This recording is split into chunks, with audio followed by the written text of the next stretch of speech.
Shit, shit. Alexander Whitmore yelled, pounding the steering wheel of his $4.8 million Bugatti Chiron Supersport. Blue smoke billowed from the engine as the world's most expensive car became a dead weight in the middle of Manhattan's busiest street. The tech billionaire had exactly 45 minutes to get to the meeting that would define the future of his empire. The Japanese investors would not wait a second beyond the appointed time, and canceling meant losing $300 million in financing. "Sir, can I help you with that?" said a calm voice behind him.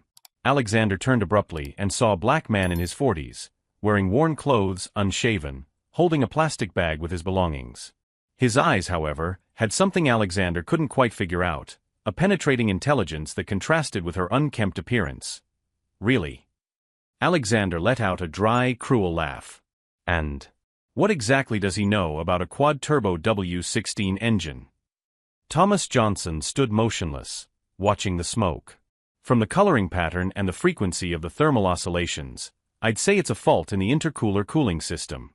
Probably the temperature sensor in Block 3 is sending incorrect data to the ECU." The smile died on Alexander's lips. Those weren't words a homeless man should know. "Listen here," Alexander began, but Thomas gently interrupted him. "You have approximately 8 minutes before the engine goes into permanent thermal protection. After that, even Bugatti won't be able to repair the damage. His car will become a very expensive $5 million sculpture." A small crowd began to form. People with cell phones filming, executives whispering, tourists pointing. Alexander felt cold sweat of panic running down her back. Her reputation, her company, everything depended on arriving at that meeting on time. "I really can fix this," Thomas repeated, her voice maintaining that disconcerting calm. "But I need you to trust her." Alexander looked at the man in front of his watch, then at his watch, then at the smoke still coming from the engine. 43 minutes. Her mind calculated furiously. A tow truck would take an hour, an official mechanic was 2 hours away, an Uber in Manhattan traffic would be impossible. "You have 30 seconds to convince me," Alexander growled, "before I call security." Thomas nodded calmly, as if he had expected exactly that response. His eyes shone with something Alexander couldn't quite identify. It wasn't the desperation of someone who needed to prove something, but the serene confidence of someone who already knew exactly how this story would end.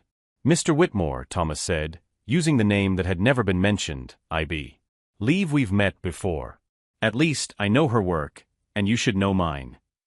What Alexander couldn't imagine was that this seemingly desperate man held secrets that would transform not only his day, but his entire view of intelligence, value, and the people he had learned to dismiss with a simple look of contempt.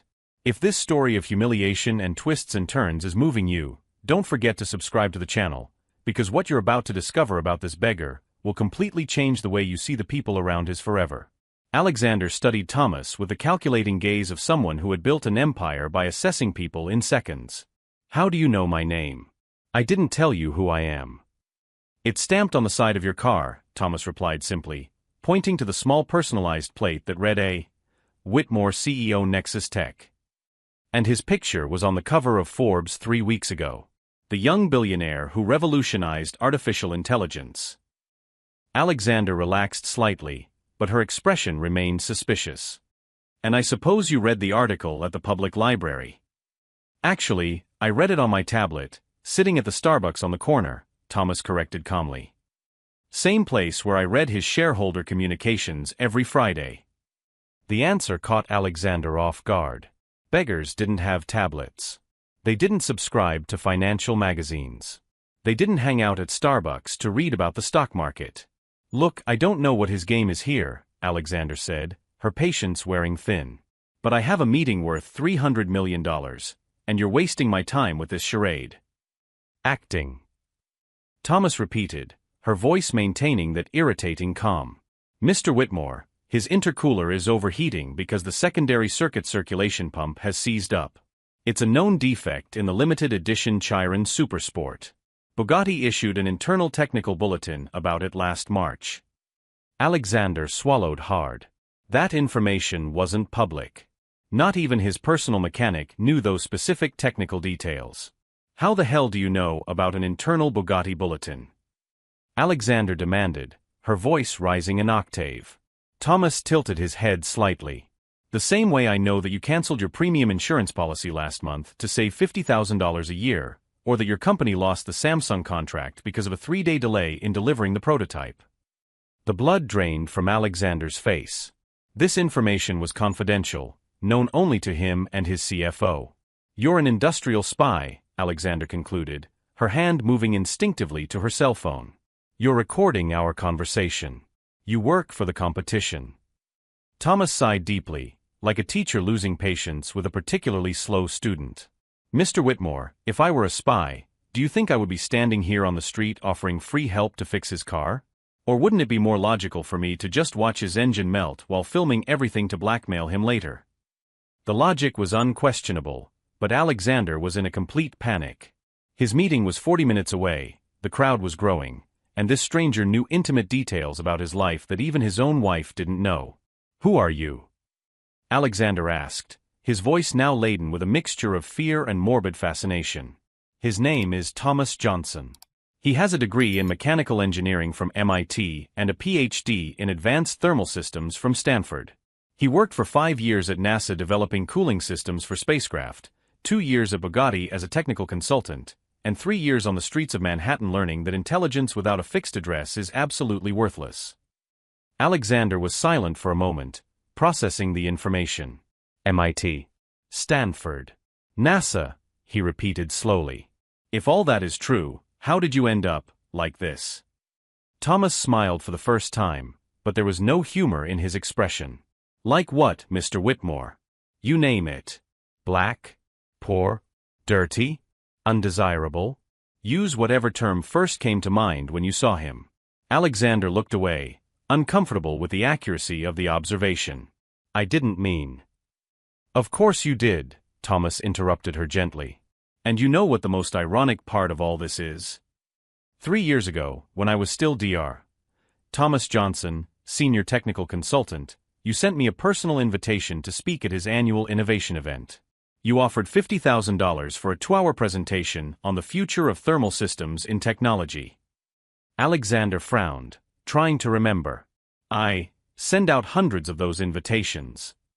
April 15, 2021, Thomas continued relentlessly. I was scheduled to speak right after you on the program. The same day my life completely fell apart. 3 foul SE accusations of plagiarism, a fraudulent investigation, and a legal system that decided that a black man who was too successful must be cheating somehow. The charges were dropped 6 months later when they discovered I had been the victim of corporate sabotage. But you know how his tech world is. Scandal travels at the speed of light, truth crawls at the speed of a dying turtle. The smoke from Alexander's engine had subsided slightly, but the electronic diagnosis now showed a countdown, 37 minutes to permanent damage. If you are, in fact, who he says he is, Alexander began hesitantly, then can you really fix this? I can fix it in 15 minutes with the right tools. But first, I need you to answer me one question honestly. If I were still wearing his $3,000 suit and arrived here in a Tesla, would you hesitate for even a second to accept his help? Alexander opened his mouth to lie, then closed it again. The answer was clear on his embarrassed face. That's what I thought, Thomas said, nodding slowly. Well, Mr. Whitmore, today you're going to learn a valuable lesson about judging books by their covers. Because the same brilliant mind that designed the systems you use in his most advanced products is right here in front of her, hidden under worn clothes and a few months without visiting an expensive barber. Alexander checked his watch again. 35 minutes. Her billion-dollar meeting was 35 minutes away, and her only hope of salvation lay in the hands of a man he had judged and dismissed in less than 10 seconds. What do you want in return? Alexander asked, finally capitulating. Thomas looked him straight in his eye, and Alexander saw something there that made him shudder. It wasn't greed, or desperation, or even anger. It was something much more dangerous. It was the absolute calm of someone who had had a plan for a long time and had finally found the perfect opportunity to execute it. I want you to sit there on the sidewalk, Thomas said, pointing to the dirty curb, and watch a beggar save your $1,000,000 empire. Then, when I'm done, I want you to think about how many other Thomas Johnsons you've dismissed throughout your life simply because they didn't fit her limited definition of success. What Alexander couldn't have imagined was that accepting that seemingly simple proposal would set off a series of events that would not only save her meeting, but completely transform her understanding of power, privilege, and the people who actually build the empires that men like he merely manage. Alexander found himself in a position he never imagined he would occupy, sitting on the dirty curb of Manhattan, watching a homeless man open the hood of his $4.8 million Bugatti. The irony did not go unnoticed by passers-by who stopped to film with their cell phones. 32 minutes, Alexander muttered, obsessively checking his Rolex. The crowd had grown to over 100 people, turning his personal emergency into a public spectacle. Thomas worked with precise, economical movements, her hands navigating the complex engine as if it were a familiar map. "The diagnostic system is lying to you," he explained without looking up. "It shows a general intercooler failure, but the real problem is microspecific." "What do you mean, lying?" Alexander asked, genuinely intrigued despite his anxiety.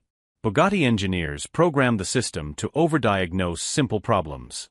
It forces owners to use only authorized services, which charge $50,000 for repairs that cost $500. Thomas disconnected a specific cable, and immediately the engine alarm fell silent. "There. Now we can work on the real problem." Alexander watched, fascinated, as Thomas removed components with the confidence of someone who had designed similar systems. "Did you really work at NASA?" 5 years on the Mars exploration program. My cooling systems are flying through space right now." Thomas smiled slightly. Of course, his name was removed from the official credits after the incident. What kind of incident completely destroys a career like her? Thomas paused his work, looking directly at Alexander. The kind that happens when a black engineer questions safety decisions made by white executives. When you're right, but you don't have the social pedigree to be right. The answer hit Alexander like a punch. He remembered how many times she had dismissed suggestions from employees who didn't fit her company's cultural profile. Specifically, "I questioned the decision to rush the launch of a military satellite, ignoring my warnings about thermal failure." Thomas continued working as he spoke. 3 months later, $200 million exploded in the atmosphere, just as I had predicted. But who do you think was his? "You," Alexander replied, feeling a growing weight in his stomach. "Bingo. The arrogant young man who didn't respect the hierarchy and created unnecessary problems." Thomas removed a tiny piece of the engine, examining it against the light.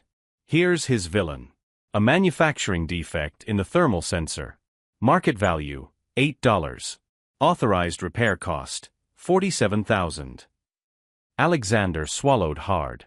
"And how did you end up on the streets?" The investigation lasted 8 months. During that time, no company would hire him with a federal investigation pending. His savings were depleted paying lawyers. His apartment went into foreclosure.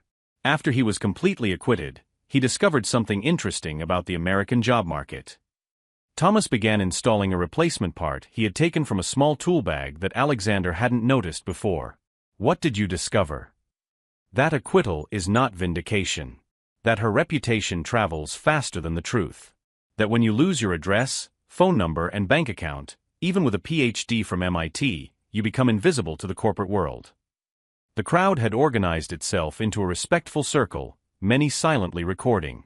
Alexander noticed that several people whispered in recognition of who he was, but his comments were not the usual compliments she received.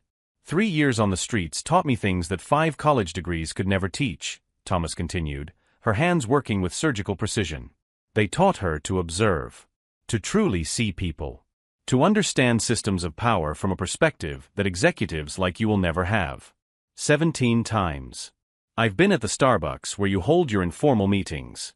I've sat on the park benches where he walks and talks on the phone with investors. I've slept outside the dry cleaners where he drops off his expensive suits." Thomas smiled enigmatically. "You never saw him, of course. People like him are street furniture to people like you."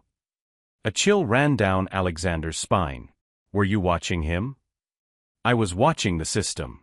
Studying how real power works in this city." Thomas reconnected the last cable and closed the access panel. "And I developed some interesting theories about structural vulnerabilities in seemingly solid empires." Alexander checked his watch again. 28 minutes. "Is the engine running?" "Start the car." Alexander obeyed, and the Bugatti purred perfectly, no smoke, no alarms. The crowd applauded spontaneously. "Impossible," Alexander murmured. How did you fix in 20 minutes something that Bugatti itself said would take days? Because I understand complex systems better than the people who built them. Thomas wiped his hands on a cloth. And because I have something they don't. What? Thomas leaned in and spoke softly, just loud enough for Alexander to hear. Real motivation. He fixes cars for money. I just fixed his car for something much more valuable. Alexander felt another chill. What would that be? Access.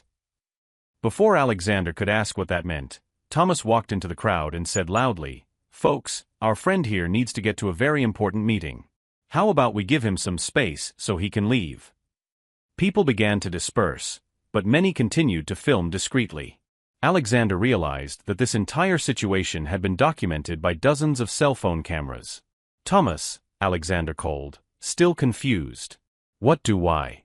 Oh, you mean by access?" Thomas turned around with that enigmatic smile again. "Mr. Whitmore, in the next 30 minutes you'll discover that fixing his car was the easiest part of his plan. The interesting part begins when you arrive at your meeting and realize that Japanese investors have already seen the videos that are being posted right now." Alexander checked his phone and saw that there were already notifications from social media.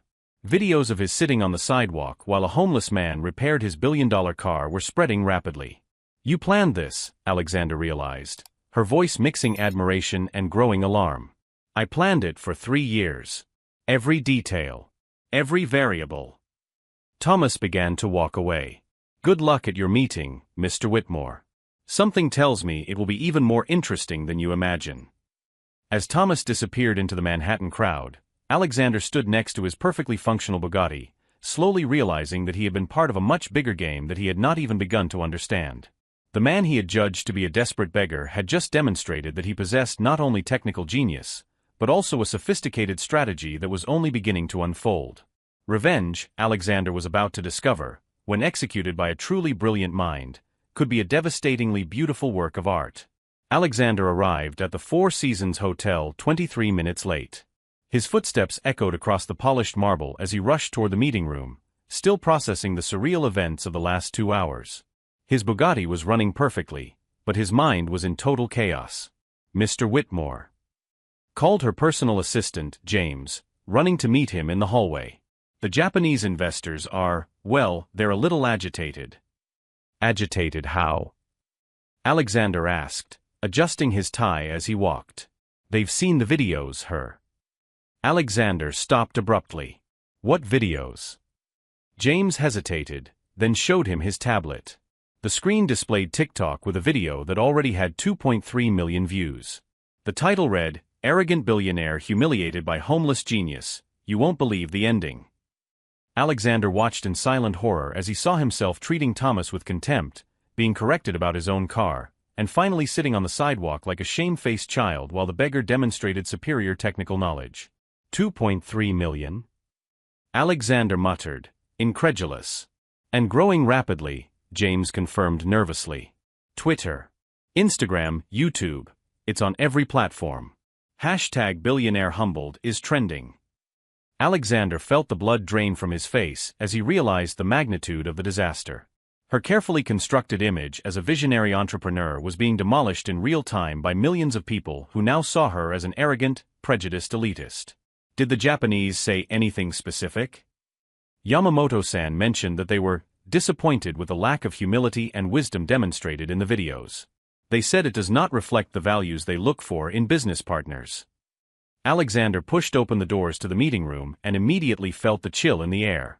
The 5 Japanese executives, who normally stood respectfully when he entered, remained seated, her expressions carefully neutral. "Yamamoto-san, I apologize for being late," Alexander began, but was cut off by a polite but firm gesture. "Whitmore-san," said the group's leader in impeccable English, "we watched his videos this morning with great interest. Very enlightening." Alexander's embarrassment deepened when he noticed that everyone present had their phones discreetly positioned, probably still following the comments and shares of the viral videos. "That was a misunderstanding," Alexander tried to explain. "The man approached me and—" "And you judged him by his appearance," interrupted another Japanese executive. "You diz me," said her expertise without listening. You demonstrated exactly the kind of Western arrogance we have been working to avoid in our partners. Alexander felt the ground opening up beneath his feet. $300 million in investments were slipping through his fingers because of a 40-minute encounter with a homeless man. "Please let me explain," he began desperately. Yamamoto raised her hand again. "There's no need, Whitmore-san. Her true nature has been clearly revealed. We are canceling our participation in the investment. We will seek partners who demonstrate the values we respect." The silence that followed was deafening. Alexander watched helplessly as the executives rose in unison and headed for the exit, leaving him alone in the hall that should have witnessed his greatest business triumph. James approached hesitantly. "Sir, there's more." "More what?" Alexander asked, her voice coming out more like a groan. "CNN is wanting an interview. And Forbes has canceled the cover story on you for next month. They said they want to re-evaluate the angle of the story after today's events." Alexander slumped into a chair, finally understanding the extent of Thomas's plan. It hadn't been a chance encounter. Every move had been calculated, every word carefully chosen to maximize his public humiliation. His phone rang. It was an unknown number. "Alexander," said Thomas's familiar, calm voice. "I imagine her meeting didn't go exactly as planned." "You planned all this," Alexander declared, "not a question. For 3 years. I studied his patterns, his route to work, his weaknesses. I knew that at some point I would have the perfect opportunity to reveal who she really is inside."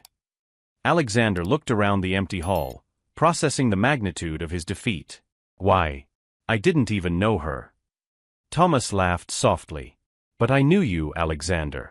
I knew men just like you, who build empires on the backs of people like me, then discard us when we no longer serve his purposes. Today you learned that intelligence and human value do not depend on bank accounts or addresses." "You destroyed me," Alexander whispered. "I simply filmed you being who you are," Thomas corrected. The destruction was her own creation. Every word of contempt, every condescending look, every prejudiced judgment was his choice. Alexander remained silent, knowing Thomas was right. "But here's the interesting part, Alexander," Thomas continued, his voice taking on an almost professorial quality. "This was just the first move. You haven't seen what I've really got in store for men who think they can walk all over people and get away with it." The call ended, leaving Alexander alone with the sound of his own racing heart and the growing realization that his public humiliation had been just the appetizer of a banquet of consequences he hadn't even begun to imagine. As the videos continued to spread and cruel comments about her arrogance multiplied on social media, a terrifying question echoed in her mind. If Thomas Johnson had planned all this 3 years in advance, what else had he prepared for the man who had judged her unworthy of basic respect? 6 months later, Alexander Whitmore sat in the office he had once ruled like an emperor, now reduced to a shared space on the 22nd floor of an ordinary office building. Nexus Tech had gone bankrupt 3 months after the Bugatti incident, as the press had dubbed her viral humiliation. The videos never stopped circulating. 42 million combined views turned Alexander into the global symbol of corporate arrogance. Harvard Business School had created an entire case study about her downfall, titled "When Prejudice Destroys Empires." "Mr. Whitmore," her new assistant called, "you have a call." Alexander answered reluctantly. It was her ex-husband, who had filed for divorce shortly after investors abandoned his company en masse. "I need you to sign the alimony papers." "And Alexander, I saw the news about Thomas Johnson today." Alexander swallowed hard. "What news?" "He was named chief engineer at Spacetech Industries. $2 million a year salary, plus profit sharing. CNN said he developed a revolutionary propulsion system that will reduce the cost of space travel by 70%. Alexander hung up and immediately searched for the news online. There was Thomas, now wearing an impeccable suit, being interviewed on the same program where Alexander had once been celebrated as a visionary. But the difference was striking. Thomas spoke with genuine humility about using his position to create opportunities for young engineers from underserved communities. "My experience on the streets taught me that brilliance has no address," Thomas told the interviewer. "We are launching a scholarship program for low-income students and former homeless people interested in engineering. Because wasted talent is a national tragedy." Alexander's phone rang again. It was James, his former assistant, now working for a thriving startup. Alexander, I saw the interview. I thought you'd like to know. Thomas Johnson bought the land where he used to sleep on the street and is building a community technology center. He'll offer free courses and access to labs to anyone interested in learning. Alexander felt a familiar heaviness in his chest. While he had lost everything by judging a book by its cover, Thomas had turned 3 years of suffering into a life mission that would change thousands of destinies. There's more, James continued. He mentioned you in the interview. He said that her experience with prejudice motivated him to create systems that identify talent based purely on competence, not appearance or origin. He thanked you for inadvertently giving him the final motivation to rebuild his career in an even more impactful way. Alexander ended the call and looked out the window of his modest office. On the street, he saw people from all walks of life walking by, each carrying stories and potential that he would never bother to get to know. His cell phone vibrated with a notification from LinkedIn.